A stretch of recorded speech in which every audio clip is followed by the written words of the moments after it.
everyone, and welcome to my channel. And today I'll be reading a a Scaramouche X listener. And I got a little inspired by Mira Yumi, so I'm doing this kind of video. It's inspired by hers. I'll probably link it in the description. It's My Hero Academia one though. You've had a crush on Scaramouche as long as you could remember. He was really an interesting character, if you could say so yourself. And you've always wanted to get along with him. It was difficult though, with how he always kept a distance between him and people. Especially those who weren't already in the Harbinger's team, which weren't beyond the number of 10. And it was nearly impossible to be a Harbinger. So it wasn't like that was a plan. But you've tried. You already worked as assistant, so that put you closer to him than anyone else. You always tried to be nice to Scaramouche, trying to be sweet to him, to get him everything he needs, and to care for him in any way that you can. It's not like he needed much care from you, to be honest, but if anything that you could do was probably bring him a cup of water, or the food that he needed, then you were going to do it, to the best of your ability. And sometimes you would supply it with a sweet smile of your own, the sweetest one that you can give. God knows he needs it, but it seemingly was not enough for you to get close to him. And it didn't help that he was very cold on the outside too, and scary, even for you, who tried so hard to see past his cold exterior. But then again, was there anything really past there? You liked him from what you heard about him, the heroic deeds he did, and his story. Not many people knew about it, but you did. You were there, and as people knew and rumors started to spread, it seemed more likely what you've heard, that he was a puppet. And Dr. was not known for his nice deeds. He was a scary man. Yes, he was trying to achieve the Sarita's goals, but you can't help but feel like he messed up with Scaramouche's mind. But then again, he came here for a reason. It still tore you up from the inside, and you really hoped that you could be of help for him. Most of the Harbingers were really hard to deal with, besides that one. Child, you think? He's really sweet, and nice to talk to as well. He's scary sometimes, when he wants to be of course, but most of the time, he's truly pleasant. However, most of them, they're quite terrifying, but you hoped that you could get through to him. And honestly, you didn't know what gave you that hunch, because there was only a 9% chance of that working, perhaps even lower. You were bad at math. You never claimed you were that good. Regardless, you were going to try anyway, because like I said, you sucked at math.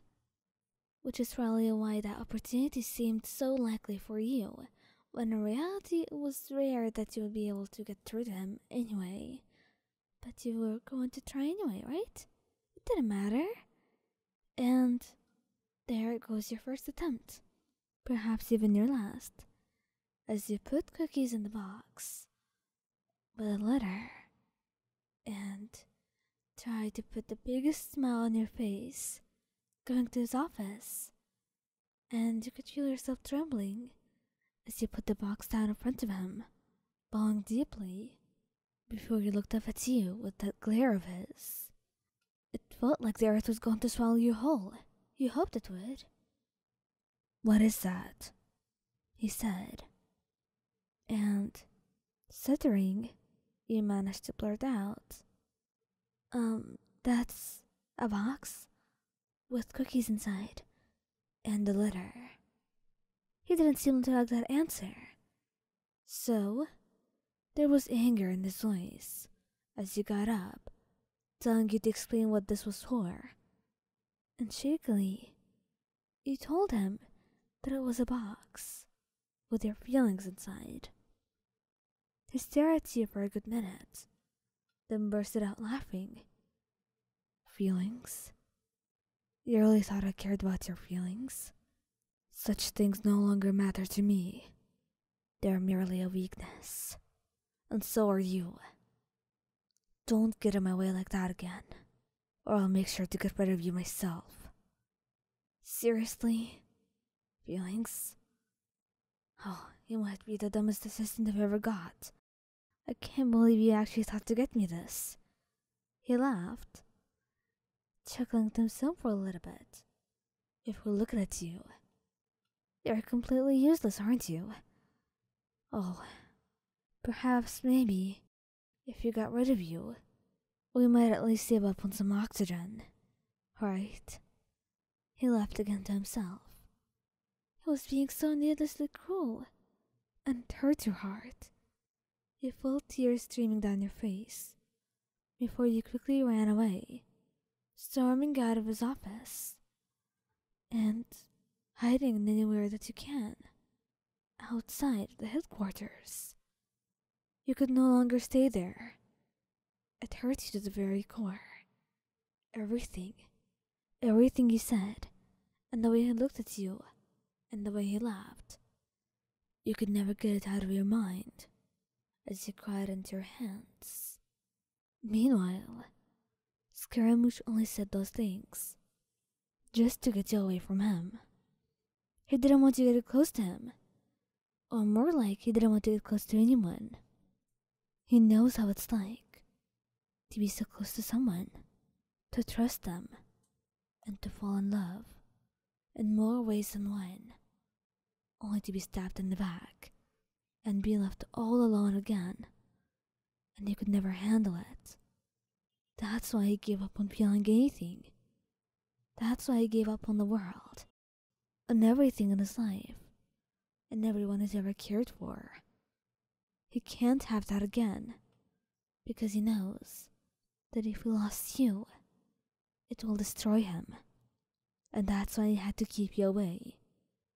Hurting you not only hurts you alone, but it hurt him as well, as he said all those words.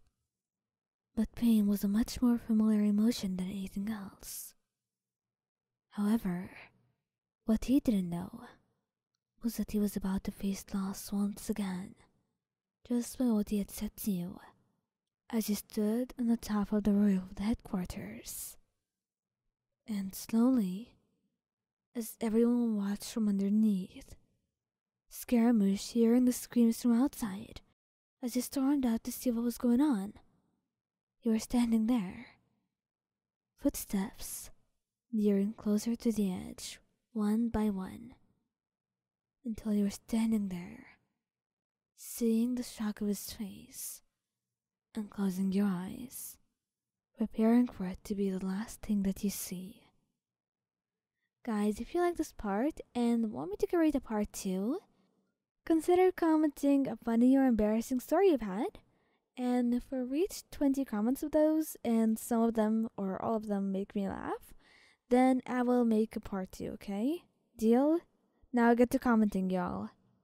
And of course, like the video, subscribe, and I'll see you later. Bye bye!